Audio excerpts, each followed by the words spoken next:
Okay guys, let's have a look at the heat map for today. So as you can tell, the market is down pretty much across the board. Ethereum's under $3,000, Bitcoin is at about 42, Solana is down to 139. A couple of green ones there, USDC, Atom, which is in our portfolio. But pretty much overall, you can see there, XRP's under $1 at the moment. Litecoins, $152. So pretty much across the board, we are down for today. Having a look at the price charts at the moment, you can see that for the 30-day over here on the right-hand side, Bitcoin is down 12%, Cardano is down 15%. Most of the stable coins, like Theta and the USD coin, are standard. They haven't really moved much at all. Solana, even though we've had a bad month, Solana is still up 97% for the month, which is pretty cool. Avalanche, if you're into Avalanche, that's up 57% for the month. Luna is probably, well, Terra is one of the only ones that is pretty much up quite strongly today. 11% in the last 24 hours and 16.9% in the last 7 days, with an overall up of 31% for the month. So that's what's kind of happening in the market. Just mentioned Cosmos before, or Atom, that's in the portfolio of us to look at, up 116% for the month, which is pretty good. And again, one of those rare coins that at the moment, for the last 24 hours, is actually up 3% when the rest of the market's down.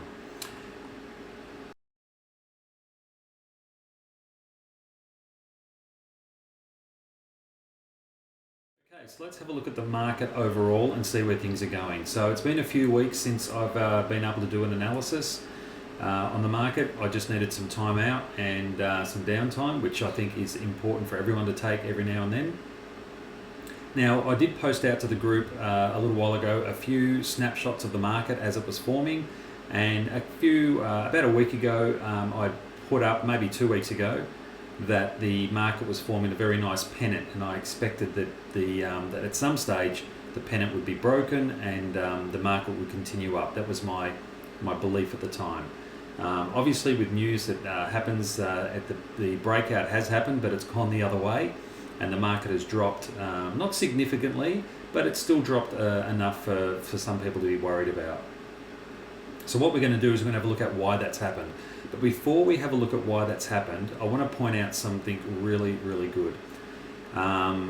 We've spoken about support and resistance lines in the past, and at the moment we've had this purple resistance line on the chart since March this year, March 2021. And we've had both these support and resistance lines in here. So at the moment, you can see, based on history, it bounces up. Again, let's just go back a bit. Back here, it hit that peak, fell away from it, broke through it, and that peak later became a support in the future.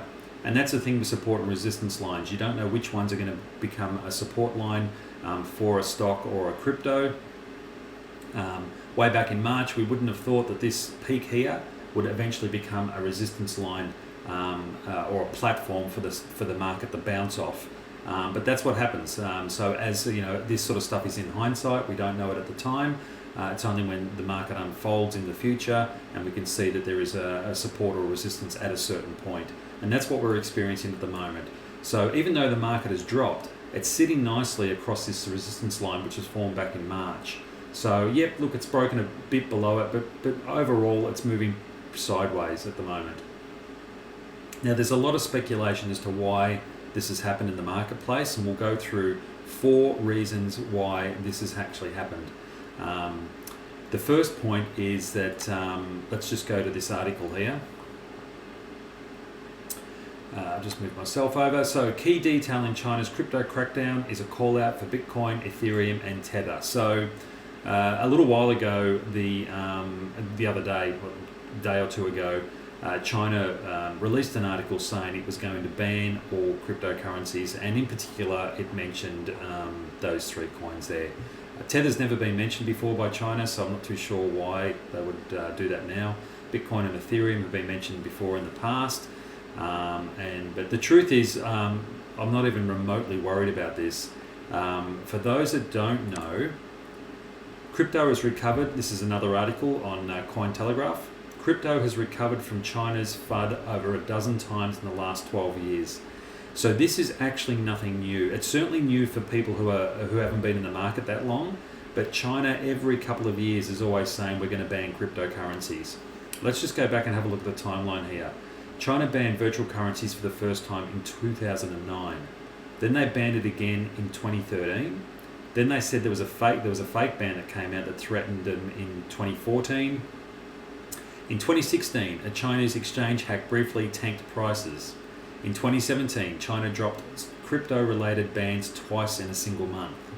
Remember, 2017 was the year that there was a very big bull run in the market, massive bull run, probably one of the biggest we've seen. So that happened just after China suggested they were going to ban it in a single month, twice. There was media reports led to a short crypto crisis of faith in 2018. The FUD raged on in 2019. China was allegedly behind the 2020s crypto bloodbath. And here we are in present day in 2021. Again, China is saying we're going to ban all cryptos. I think, look, whether you love or hate China for what they do and what they don't do, they have got some pretty smart people behind them. And I think they would be well aware that if they were going to ban a cryptocurrency like that, they were going to miss out on a lot of opportunity for their country. Now, on top of all of that, China, obviously, there's rumours around going and speculating that they're trying to create their own digital currency, the yuan. So, it could be a push towards that. A global economy like China would be crazy if they did not jump on the bandwagon of cryptocurrencies and try to launch their own. I think that would be a smart idea for them. And it would be good for all of us too, because I know that the majority of the world would probably buy some. So the truth is, with this article, who knows? Who knows what's right? Who knows what's wrong? But it's interesting that each time that China announce or supposedly announce that they're going to be banning cryptos, the market does a dive. So I'm not going to read too much into that. It's just, it happens all the time. So that is what it is. So that's probably the one big reason why the market has dropped over the last couple of weeks down to the point we're at now. Now, the other reason, let's just go back to our chart here. For those people who are invested into the market, now I'm very fortunate because I got into the market well and truly way back before this recent bull run. So I've seen good profits, I've seen a great result, but there are a lot of people either out in the market or even in the investor group that we run that got in around about here. So pretty much they've seen a little bit of growth, but not a lot. We've had others that have joined the market and they bought in up the top here. Sometimes you can't time the market, so it's very difficult to know when to get in and when to get out. But we do know that overall, if you just hold, the market will retrace and you'll always end up in a better position than what you were previously. But sometimes it's a waiting game and it doesn't always happen or unfold the way we feel that it's going to. Now, for those people in the world, let me just turn that off. For those people in the world who did invest in here or invested through here, they're probably hurting a little bit right now. And what generally happens when the market does a recovery like it's done recently is they take profits or they get their money back. They've made a loss through this period. It's kind of come back to where it was. It scared the bejesus out of them. They've gotten out of the market. So a heap of people in the market sell quickly. They don't want anything to do with crypto again if they've had a bad experience. They just want their money back. It was emotionally painful for them. So there are lots of different reasons why people panic sell when the market starts to look like it's going to be strong again. And that's just human nature. It's human psychology. You either wait it out, and it's a really good test for yourself too. So if you're somebody who is sweating at night, panicking about the market, wondering what's going to happen, it may not be the investment for you. Or you may have put too much money into the market that you can emotionally handle. And I would suggest then that you look at other alternatives, or maybe even halving your portfolio to something that's more comfortable, and just watching how the market unfolds over time and getting used to these ups and downs that happen in the market, not from time to time, but literally all the time. This is a daily chart, so you have a look here at, it went up for probably about 2 weeks here and then fell for a week. You don't think people were panicking through here? They absolutely were. Some people panic at the slightest drop of the slightest dip that happens. Same thing up here. We had a really nice bull run up here for a couple of weeks, and then it tanked. Took it back down to where it basically hadn't moved for an entire month. So this sort of stuff happens all the time, and it's just about getting used to the movements in the market. But you want to get used to it at a pace that's comfortable for you. Do not go and throw every bit of money you've got into the market if it's not something you can handle emotionally. The market will always come back. You have to remember, and I've said this in previous videos, we are backing projects these cryptos represent. We're not just backing the crypto itself. Theta, for example, is going to change the way the world works with video streaming. We know that. Cardano is going to change the world. Digibyte is going to change the world as far as securities go. There are a lot of good projects behind these, and basically what we've got to do is we've just got to wait out the ups and downs that happen in the marketplace. So we've got China banning crypto, and we've got people taking profits. The two reasons why the market has dropped recently. Now, third reason is Evergrande, which is a massive commercial property developer in China. They released a report, I think it was last Thursday, saying that they're $5 billion in debt, and they had an interest payment due last week, and they said, you know what, we're not going to pay it. And that sent the market also into free fall, because that can be, for a large company like that with $305 billion in debt. They also had about 1.5 million properties unfinished. Now that's not $1.5 million worth, that's 1.5 million properties under development, halfway through development, that they hadn't finished yet. So that sent shockwaves around the finance industry. People were selling and trying to cash in and hedge their bets, just in case the worst happened and the company collapsed. There was a lot of chat on Twitter regarding this and on YouTube. And I can't remember who commented on it. It might have been, I can't remember who originally commented on Twitter about it, but they said, you know what, so what? Who cares if they're $305 billion in debt? China will just print more money. And that turned out to be very true, because yesterday, I think it was, China announced that they had printed a heap of money and that they were going to pretty much save the company from collapse. The interest payment that was due is going to be paid. Everything goes back to normal. Again, people have these knee-jerk reactions to stories like that, which is quite normal. Again, the longer you spend in crypto, or to be honest with you, the longer you spend in any investment, the more aware you become of stories like this and the knee-jerk reactions that happen from time to time. I'm not going to say I wasn't concerned when I read the story. It's the bloody hell. That is not a good result. But again, when you take yourself and emotions away from all of that, there's always somebody out there to save the day, and that's certainly what happened with Evergrande's position, which is interesting. The fourth reason I want to talk to you about why the market has dipped recently, this came out on Twitter. Where are we? Here we go. This is an article that was on Cointelegraph, and they had this chart here, which I thought was really, really interesting. And basically what it shows you is September is probably one of the worst months in cryptocurrency.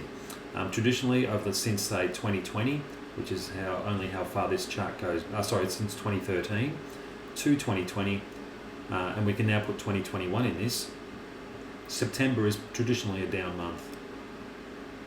And that's exactly what we're experiencing here. So out of the last 1, 2, 3, 4, 5, 6, 7, 8, out of the last 9 years, 7 of them in September have been low, and only 2 of them have been positive.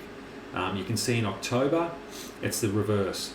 Only 2 have been negative, the rest have been positive. The same with November. December's about even, and then January we have another dip, which is typical in markets because everyone's out partying and having a good time, and it's Christmas and all that sort of stuff happens. People take profits at that time.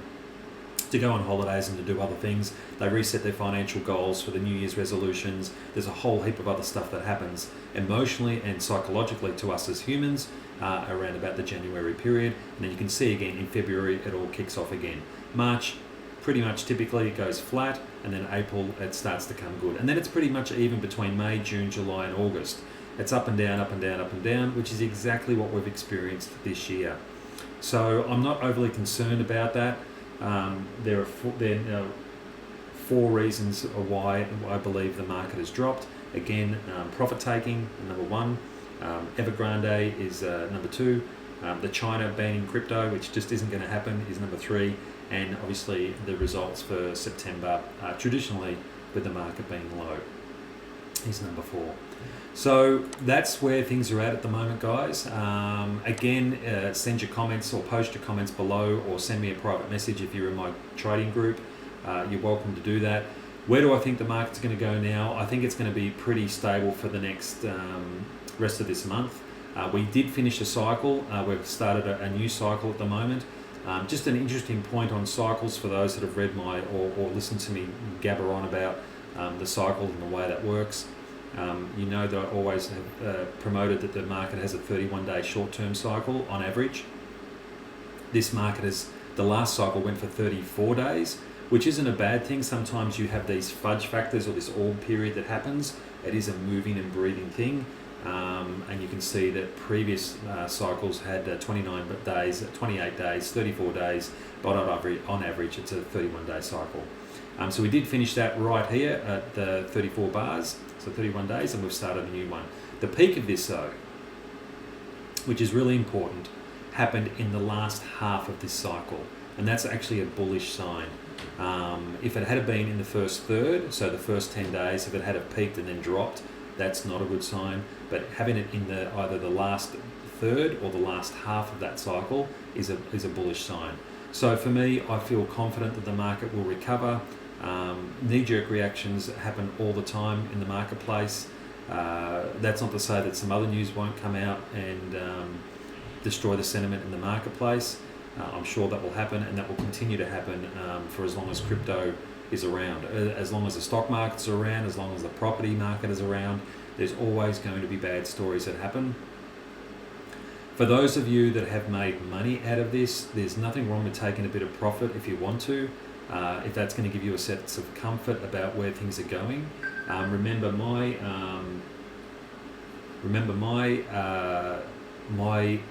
philosophy or view on all of this is always been the long term. I don't subscribe to the fact of buying and selling in and out of markets. It's just not who I am. I just don't have the time to do the analysis on it. When I used to trade the stock market very heavily, I did do a lot of that. In fact, I was a day trader for quite a while.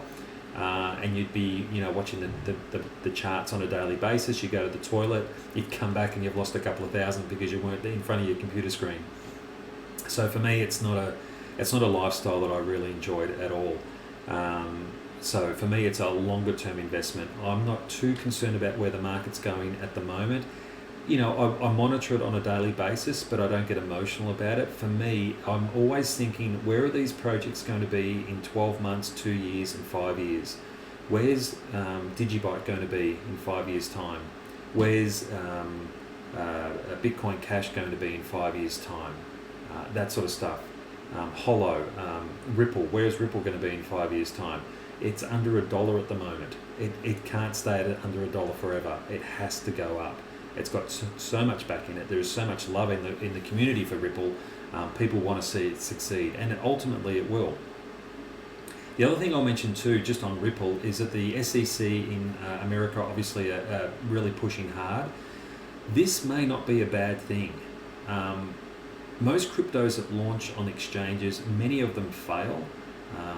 Many of them, the investors' monies just disappear. The projects weren't valid or they weren't real. There's a lot of things that do happen in the market that aren't good for people, and it leaves a sour taste in people's mouths. Regulation doesn't have to mean total control. Regulation can mean that there are some boundaries and some things that companies have to do if they want to launch their own cryptocurrency. That could protect consumers and it may bring some more stability to the marketplace. So it's not necessarily a bad thing. I know there are a lot of people who will hate me for saying that because they want cryptocurrency to be completely deregulated. They don't want anybody interfering with anything. They don't want any rules or regulations regarding it. But at the end of the day, if that continues, you're never going to know whether your money's safe in a project or not. So some type of regulation may actually be a good thing. And I'm on the fence about that at the moment. I think that's probably where my head's going. But let's just see how it plays out. Again, ultimately, no matter what decision is made, the projects that our investments are backing are not going to disappear overnight.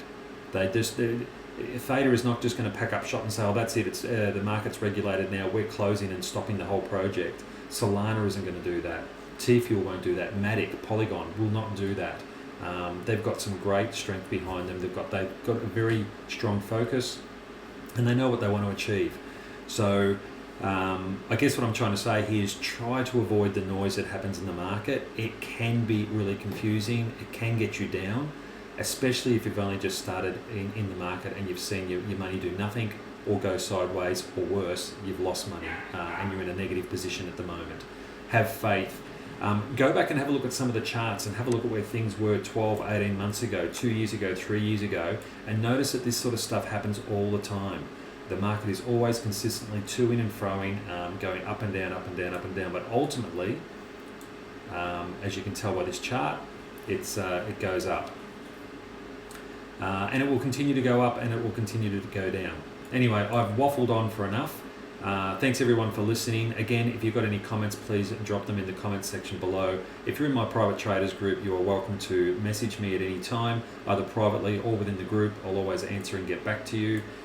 That's where things are at. I'm not overly concerned about any one particular crypto. I haven't changed my portfolio at all. Things are, other than what I did send a message out to some of you to say that I'd sold 1 or 2 coins. Nothing severe. I felt that VRA was a better investment than some of the others. That's my position. I haven't bought anything else. I know some people in the group have used this opportunity, especially when it was around about 1.5 trillion. They bought a heap more coins, which is really good if you can do that. You can dollar cost average in, and they've made some terrific gains throughout the last couple of months. Anyway, guys, we will see you in the next video, which hopefully won't be too far away now. I should sort of back on track with things here.